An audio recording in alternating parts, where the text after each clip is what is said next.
हिंदी कहानी ताजपुर जंगल में आतंकी। रचनाकार राजेश मेहरा।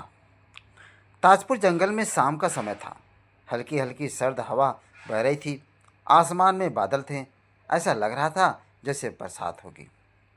सब जानवर अपना खाना खाकर तेजी से अपने अपने घरों की तरफ जा रहे थे।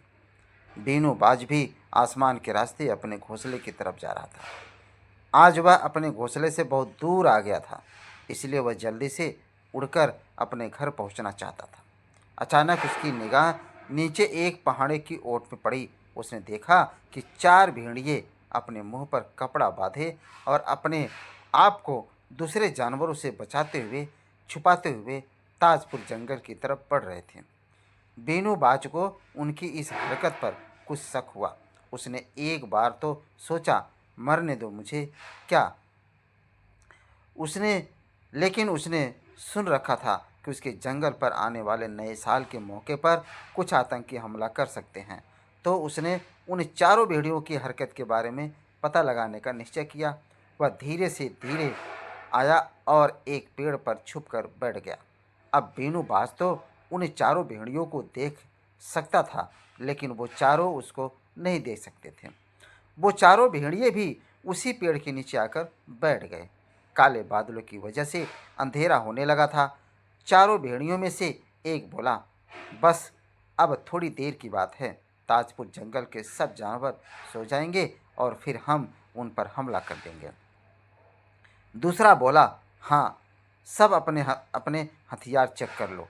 इतना कहने पर सबने अपने थैलों में छिपाई हुई आधुनिक बंदूक को निकाल कर देखा और सबने एक साथ कहा, सब ठीक है। अब बीनू बाज भी घबरा गया और उसका शक ठीक था। अब उसने सोचा, सब जंगल वालों को इसके बारे में बताना चाहिए, जिससे वो अपने बचाव में कुछ कर सके। वह तुरंत धीरे से उस पेड़ से उड़ा और अपने ताजपुर जंगल के द्वार पर पहुंचा। डर और घबराहट से वह पसीने पसीने हो रहा था। उसको इस हालत में देखकर खेमू खरगोश बोला, अरे बीनू, इतना घबराए और बदहवास से कहाँ भागे जा रहे हो। इतना सुनकर बीनू बाज रुका और नीचे आकर के खेमू खरगोश के पास बैठ गया। उसने जल्दी से उन आतंकी भेड़ियों की बात उसे बताई। अब खेमू खरगोश भी परेशान हो गया और काफ़ी घबरा गया। बीनू बाज जाने लगा और बोला, मुझे सारे जंगलवासियों को बताना पड़ेगा।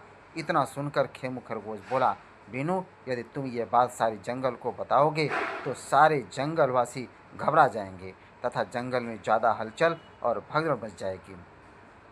इसे देखकर हो सकता है वो भेड़िए आज हमला ना करके फिर कभी करे, और हो सकता है कि अगली बार हमें ना पता लगे कि वो कब हमला करेंगे। इसलिए उन्हें हमें आज ही पकड़ना पड़ेगा और अपने जंगल को भी बचाना पड़ेगा। बीनू बाज को खेमू खरगोश की बात में दम लग रहा था। वह थोड़ी देर चुप होकर बोला, फिर हम दोनों कैसे अकेले अपने जंगल को बचाएंगे। खेमू खरगोश बोला, हम दोनों ये नहीं कर सकते, इसलिए हमें और साथी लेने पड़ेंगे। हमारे पास समय है। वो लोग सबके सो जाने पर ही हमला करेंगे। अब हल्की बरसात शुरू हो चुकी थी। इतने में खेमू खरगोश बोला, मुझे एक तरकीब सूझी है, मेरे पीछे आओ। खेमू खरगोश और बीनू बाज जल्दी से ताजपुर जंगल के सेनापति चीना सिंह चीता के पास पहुँचे और उन्हें सारी बातें जल्दी जल्दी बताई। वो उनकी इस बात से सहमत थे कि उन्हें हमें आज ही और बिना किसी शोर शराबे के पकड़ना पड़ेगा। तभी खेमू खरगोश ने उन भेड़ियों को पकड़ने की एक योजना बताई तो वो खुश हुए। सेनापति बोला, हाँ, ये ठीक रहेगा, इससे हम उनको बिना किसी शोर शराबे के पकड़ सकेंगे। वो तीनों मिलकर अजगर भाइयों के पास पहुँचे और उनको भी सारी बात बताई तो वो भी झट से उनके साथ चलने को तैयार हो गए।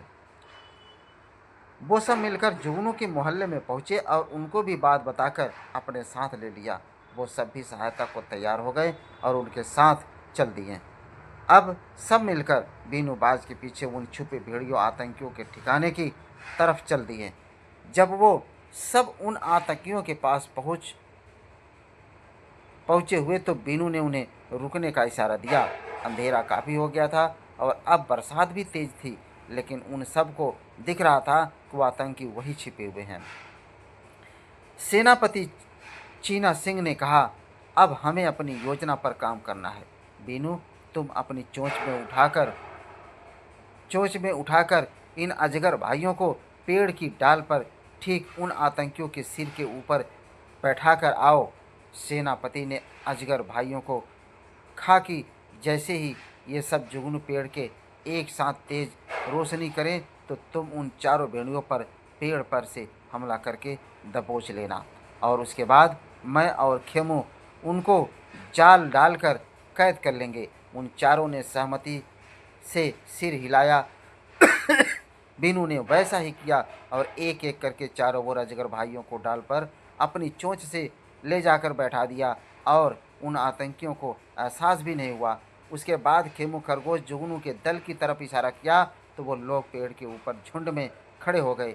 जैसे ही खेमू खरगोश ने मुंह से आवाज़ निकाली तो तुरंत जुगनू चमकने लगे और इतनी रोशनी हो गई कि वो आतंकी साफ दिखने लगे। तुरंत ही चारों अजगर पेड़ से एक एक करके उन पर झपटे। इससे पहले कि वो कुछ समझ पाते, खेमू खरगोश और सेनापति चीता सिंह ने उन्हें जाल में पकड़कर कैद कर लिया और झटपट बीनूबाज ने उनके हथियार छीन लिए। वो अब पूरी तरह से कैद में थे। उनको पकड़कर उसी समय जंगल के राजा शेर सिंह के सामने पेश किया गया। सेनापति ने सारी बात विस्तार से राजा को बताई और ये भी बताई कि इसके बारे में पहले आपको क्यों नहीं बताया गया, ताकि ज़्यादा शोर शराबा ना हो और ये आतंकी भेड़िए सतर्क होकर भाग न जाए। राजा ने खेमू खरगोश, बीनू बाज, अजगर भाइयों और जुगनू भाइयों को उनकी बहादुरी का इनाम दिया और उन आतंकियों को कैद में डाल दिया। तो दोस्तों, ये कहानी आपको कैसी लगी? कहानी जैसे भी हो, अगर अच्छी लगी हो तो मेरे चैनल को सब्सक्राइब करें, अपने दोस्तों को शेयर करें, बेल आइकन दबाएं और लाइक करें। धन्यवाद।